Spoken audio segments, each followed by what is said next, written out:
Во 16% од случаите при користење роаминг од корисници од државава имало нереално висока сметка, што представува пат од 2% во однос на минатата година.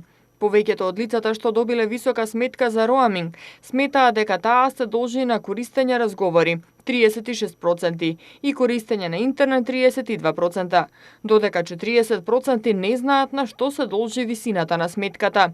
Тоа се дел од клучните наоди од испитувањето на јавното мислење од аспект на заштита на корисниците на електронски комуникацијски услуги, спроведено за потребите на Агенцијата за електронски комуникации од 24 до 31 минатиот месец врз репрезентативен примерок од 1100 испитаници.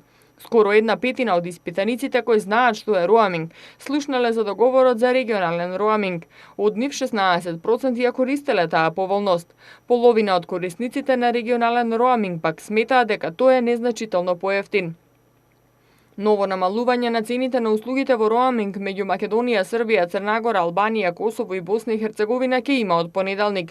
Од тој датум цените ќе се намалат за 27%, а од јули 2021 година ќе бидат целосно укинати. Согласно договорот потпишан на вториот дигитален самит за Западен Балкан, како предуслов за почнување на постапката за укинување на роамингот кон Европската Унија. Според податоците на АЕК, во последните 12 месеци, 18% од населението во државава користело роаминг. Повеќе од 1/4 од корисниците на роаминг се информираат за цената за роаминг во соодветната земја. Роамингот најчесто се користи за испраќање на SMS пораки, 78%, а за разговори 54,8%, додека интернет во роаминг користеле само 18% од корисниците на роаминг.